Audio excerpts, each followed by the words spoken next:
Right. Man, it's great to meet you. Thank you for taking a minute out. I'm looking forward to delving in to your world as a business owner and as a serial entrepreneur. But before we get there, one of the more momentous things that's happened in our lifetime was COVID. 4 years ago, we were trying to figure out how this was all going to pan out. How did you make it through that time period and how did it change you? On the air or off the air? Oh, I we're on, so however you want to go about it, this is free will, my man. All right. So the answer to the question is I didn't play by a lot of the rules. Um, I at the time when COVID first hit, I was an insurance agent, and my wife was a police officer, and we flew under the radar because I was part of the crew that was mandatory to go to work, and so we didn't shut down. I didn't lose a moment's notice. Everybody worked like normal. In fact, we grew. My company, we doubled in size with Old School. I started two or three other companies during COVID. And I'm of the opinion that you got to keep going. You Yeah. can't stop. Or how do you pay the bills? I Yep. mean, I know the government was issuing out cash, but I can tell you it wasn't enough to keep everything, the light turned on. Yeah. So I chose to keep going, and we made it through it. And now we're a much bigger company because of it. So let's get to the heart and soul of what you do on a daily basis. I'm going to put you in front of a bunch of third grade students at career day, and one of the curious kids says, "Hey, what do you do for a living?" What's your answer? All right, kitty boy. So here's the answer to that. Do you know how like at school you like write your name and your address, right? Well, what we do at old school is we do the same thing. We actually employ a human just like you, Billy. And when you just write on an envelope, and what that does is it causes people to want to open it because it's very personalized. And so we employ humans to actually go out and handwrite, whether it be letters or envelopes or whatever's going on. And that is our simple answer to your question. Wow. So what did you want to be when you were a kid? Were you always an entrepreneur? Well, when originally it was, I was going to be an astronaut, like Yeah. every young man, or that was my original answer to your question. Yeah. My first company, and I did it illegally.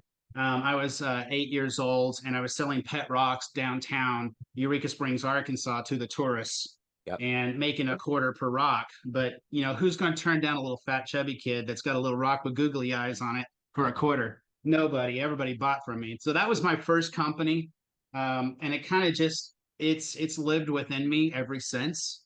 And today we own 7 companies, and I'm honestly always looking to grow more and find more things to get myself in trouble with. So I would say yes. Yeah, so it's been in your DNA. So how did you evolve to this point? I mean, for a lot of people, most of the people in the world have jobs they go to. They're not owners, they're not entrepreneurs.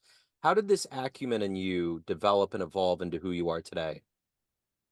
That's a good question. So I was at my previous company for 23 years, and I was sales, marketing. I ran half the company, and that was my life. And I'm still one of my best friends still owns it. It's the lifeblood. The way that we made it 23 years, truthfully, was he left me alone, and I built new businesses within his company. I was able to go out and be an entrepreneur, and I didn't even know what the word was at the time, but I was able to do that within his company, and I built out several different divisions and was able to scratch that itch until he decided he wanted too much and control. And at that time, it took me about 2 years to figure out what was wrong. But when he started taking over and started wanting more control, and he was introducing his son into the company, it just wasn't my niche anymore. And so then I left and started my own company. And I had several companies, on the side, but nothing like old school marketing. Yeah. Nothing like that. This is a much bigger scale. So who's been a hero for you, an inspiration in your career rise? I'm definitely going to say the owner of that company I was just telling you about. His name was Vic Hinnett, and he was my what I call my work dad, and he taught me a lot. I mean, we didn't agree with everything. We were complete polar opposites, but we made it work, and we worked at it for 23 years. And he taught me a ton. I can't tell you, there's not many days that go by that I'm not recanting something he said or there's some kind of a mention of something and it's coming out of my mouth. So that, I would say he's my hero. Love him to death. What a great guy. So what business exists out there that you admire?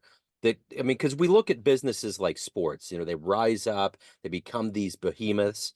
What business model out there do you admire, or business owner do you look up to? I'm going to say Elon Musk. I like his creativity and his drive. There's some things about him that's odd and weird, but that's, I mean, people say the same thing about me.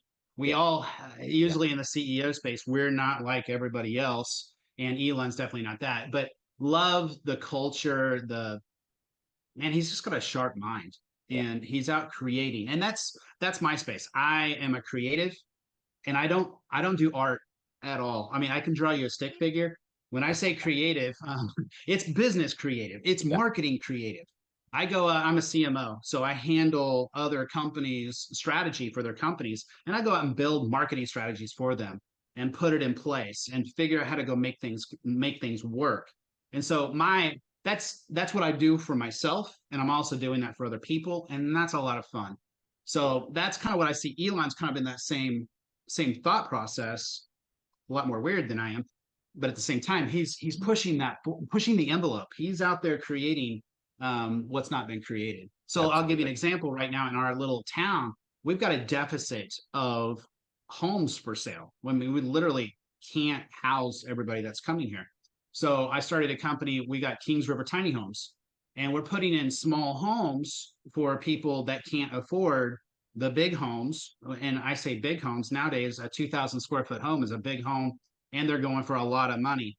And a lot of our people that's come into rural America, they can't afford it. So we're out building small homes, literally tiny homes for these people. And that's what I like to do. I go out and find the need, and then how do you service the need?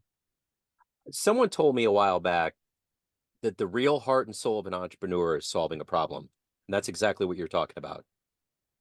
I'm a fireman and I'm a creative. I'm solving problems. And Yep. I look at it this way, Joe. I'm definitely weird in this spectrum. I have to have a certain amount of chaos. I have to have a certain amount of problems coming at me every day. If I don't, I'm not okay. Like I'm literally worried that I'm not doing a good enough job because there's not enough trouble. I'm Yeah. not trying to create something new. And so, yes, to your point, it's a constant problem solve, and I'm always firefighting. Yeah.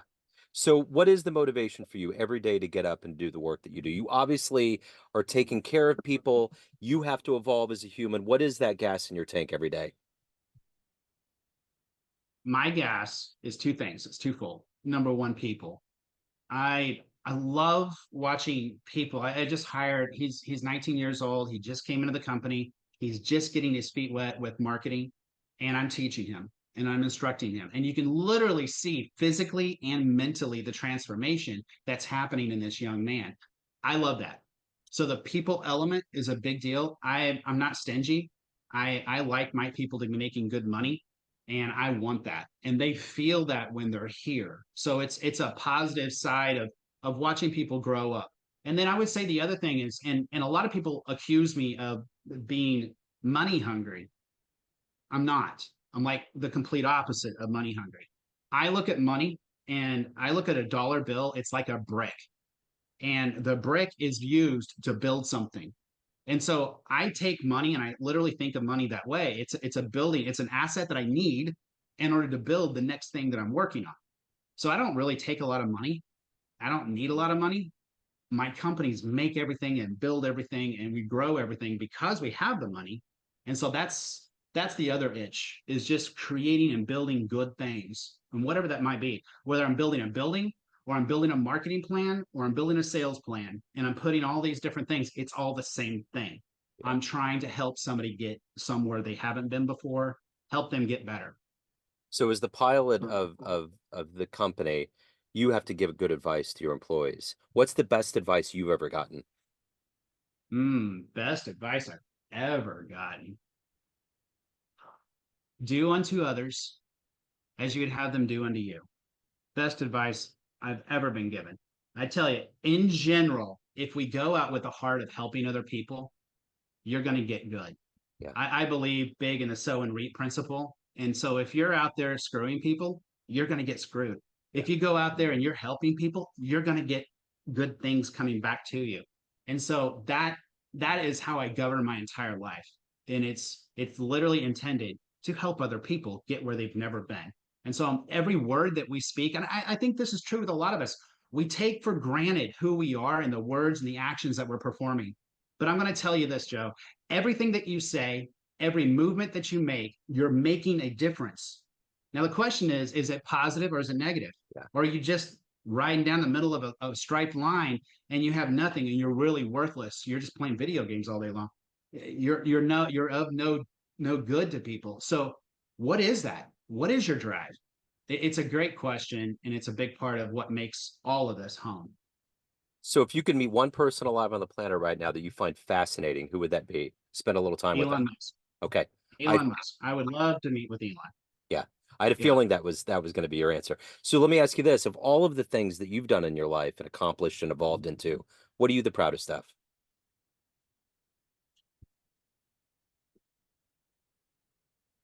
My family. So it it's a culture of it's the same culture at home as it is at work. My kids work for them. They're in the company. My two oldest girls, they've left and they've started their own company. They're doing their own thing. My boys, they're literally in my company's hand and feet working every day. And I love that. And they feel the same thing. We employ them, we pay them, we treat them like a human. And it's fun watching good things happen. Yeah. My wife and I adopted a baby from the hospital. She's now 3, and it was the same thought process. It's just we need to be sowing into the lives of these kids. I can't if our little girl had gone to the original parents, she wouldn't be alive today. And so I literally looked at it that way. Where and my wife, I'm 50 years old. I don't need a 3-year-old running around my house. But I was like, you know what? I feel right. Yeah. This is what we're supposed to do. And so we did. We this is my 5th child, and this is my 3rd generation. So accomplishment, it's being able to accomplish that with a family that's marching down the same path. We're trying to do good things. We're trying to build. We're creating. We're trying to help society. Yeah. And it's fun watching that at home. So if you had a dream tonight, ran into the 18-year-old version of you, you could give that young version of you a piece of advice based on the life you've lived, the wisdom you've gained. What advice would you give your young version? And would that version of you listen?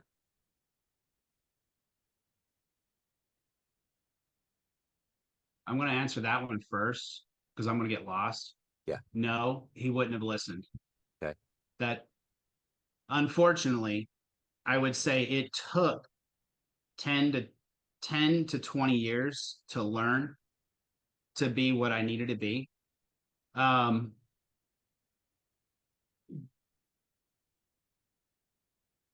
be afraid.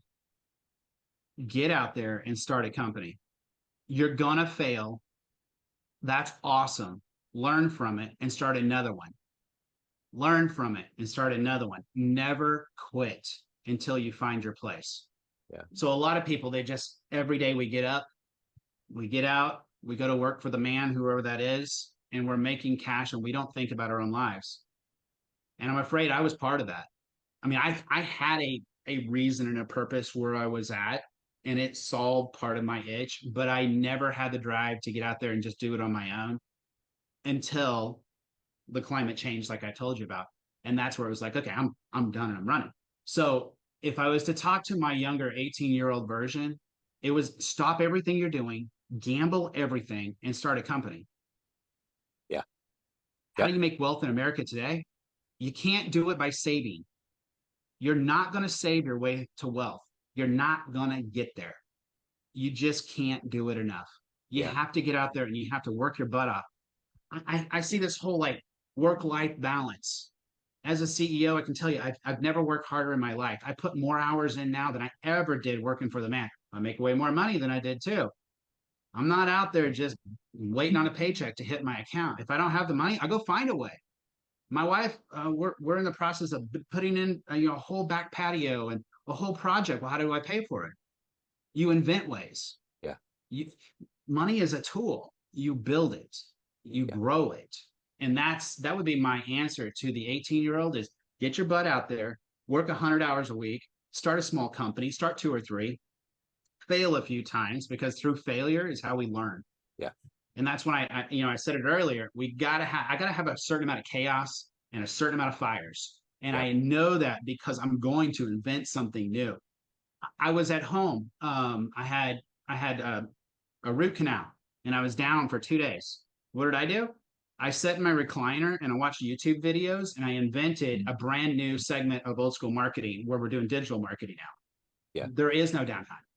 Yeah. Yeah. Yeah. So let me ask you this. Everyone out there has a perception of you, family, friends, clients, employees, everyone around you, but you run the show. What's your perception of you? Who do you think you are? Mm. Some days I feel like a fireman where I'm literally grabbing the hose and I'm out putting out fires. But I'm going to say it like this, and I don't know how else to say it except to put it into an analogy like this. Every morning I wake up and I'm usually quick to get out of bed. I can't lay there. I got to get up and get going. But mentally, there's a shield around me. There's a bubble. And inside the shield, you're going to see Rusty in a piece. His face is okay. It's it's just calm. But around the bubble, there are monsters. There are bad things, and they're fighting a fight, but they can't get through my bubble. Yeah. And that's what my life is like every day. And it's a constant battle that's going on around me, and I love it because they can't touch me. Yeah. Yeah. What a great answer, man. So if anyone wants to reach out, learn more about what you're doing, what's the good business? Go to Rusty at oldschoolmarketing.com, and that's OLDE, schoolmarketing.com. You can go to our website, Old School Marketing. Old is literally the old English way of spelling it. I thought it was kind of cool at the time. And I'm definitely old school. I mean, I own old buildings. Old school is literally in an old building. That's probably the best way. I'm on Twitter, I'm on TikTok. We got Facebook, all the normal things, LinkedIn. So we're out there. I love it. Rusty, this has been wonderful. Thank you, sir. Thank you for your story. Thank you for your time. Keep doing the great work. Thanks, Joe. Good meeting you. Nice to meet you.